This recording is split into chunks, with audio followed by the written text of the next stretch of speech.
Hello everyone, ఎలా ఉన్నారు? Welcome back. The bads of Bollywood ఇదొక drama satirical series guys. Recent గా నెట్ఫ్లిక్స్ లో తెలుగు ఆడియోలో కూడా అవైలబుల్ గా ఉంది.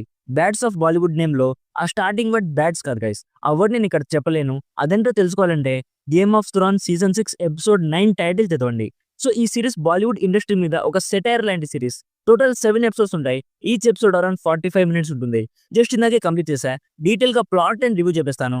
అంతకుముందు మీరు మన ఛానల్ ని ఫస్ట్ టైం విజిట్ చేస్తుంటే ఒక్కసారి కాంటెంట్ చెక్ చేయండి గైస్. జెన్యూన్ గా అనిపిస్తే సబ్స్క్రైబ్ చేసుకుని బెల్ నోటిఫికేషన్ కూడా ఆన్ లో పెట్టుకోండి. సింపుల్ గా ఈ సిరీస్ ప్లాట్ ఏంటంటే ఒక స్ట్రగ్లింగ్ యాక్టర్ స్టోరీ చూపిస్తారు.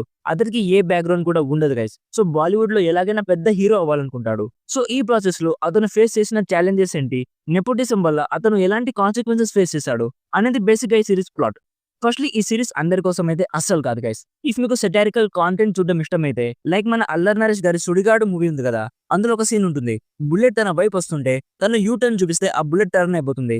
అలాంటి బ్రెయిన్ రైట్ కాంటెంట్ చూడడం ఇష్టమైతే ఈ సిరీస్ మీరు బాగా ఎంజాయ్ చేస్తారు. కొన్ని హిలేరియస్ మూమెంట్స్ ఉంటాయి. ప్రతి ఎపిసోడ్ లో బాలీవుడ్ యాక్టర్స్ క్యామియోస్ ఉంటాయి. మన రాజమౌళి గారి క్యామియో కూడా ఉంది. మూవీస్ లో ఫైట్స్ ఎలా కొరియోగ్రాఫ్ చేస్తారు, యాక్టర్స్ సెట్ మీద ఎలాంటి యాటిట్యూడ్ చూపిస్తారు, ఒక స్ట్రగ్లింగ్ యాక్టర్ ఎలాంటి ఛాలెంజెస్ ఫేస్ చేస్తాడు, ఇలా కొత్త వాళ్ళని రాకుండా ఎలా తొక్కేస్తున్నారు అనేది చాలా కామిక్ వేలో సెటారికల్ వేలో భలే చూపించారనిపించింది.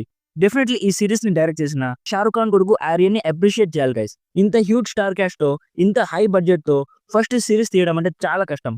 అఫ్ కోర్స్ అతనికి చాలా మంది హెల్ప్ చేస్తుంటారు.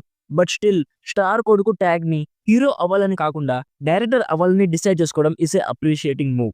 అండ్ లాస్ట్ ఎపిసోడ్ లో ఒక ట్విస్ట్ ఉంటుంది గైస్. ఆ ట్విస్ట్ అయితే నేను అస్సలు ఎక్స్పెక్టెడ్ చేయలేదు. చాలా షాకింగ్ అనిపించింది. ఏంటి బ్రో ఈ సిరీస్ అంత బాగుందా, ఒక్క నెగిటివ్ కూడా లేదా అంటే ఉన్నాయి గైస్. పేసింగ్ చాలా స్లోగా ఉంటుంది. అండ్ మెయిన్ క్యారెక్టర్ తో మనం ఎమోషనల్ గా అసలు ఇన్వెస్ట్ అవ్వలేం. అతని జర్నీతో మనం అసలు కనెక్ట్ అవ్వలేం. ఎందుకు అతని ఫేస్ మీద ఎక్స్ప్రెషన్స్ పలకలేదు అనిపించింది. ఎప్పుడు చూసినా ఒకే ఎక్స్ప్రెషన్ ఉంటుంది. ఈ సిరీస్ ని just cameos, comedy and parody వీలో చూస్తే బాగా ఎంజాయ్ చేస్తారు. ఓవరాల్ గా నాకైతే నచ్చింది గైస్. మంచి టైం పాస్ సిరీస్ అనిపించింది. అక్కడక్కడ కొన్ని అడల్ట్ కామెడీ డైలాగ్స్ ఉన్నాయి అండ్ చాలా బూతులు ఉంటాయి. ఇవి లేకపోతే ఫ్యామిలీతో చూడొచ్చు అని చెప్పేవాని. ఓవరాల్ గా నా సైడ్ నుంచి recommended 70% as a time pass entertainer. So ఇది guys bads of Bollywood series review. Already series మీరు చూస్తుంటే మీకు ఎలా అనిపించిందో కామెంట్స్ లో మాతో షేర్ చేసుకోండి. వీడియో నచ్చితే లైక్ చేయండి. మరిన్ని రివ్యూస్ అండ్ రికమెండేషన్స్ కోసం మన ఛానల్ ని సబ్స్క్రైబ్ చేసుకోవడం మాత్రం అస్సలు మర్చిపోకండి. Thank you so much for watching. Meet you in the next video. By by. జై హింద్.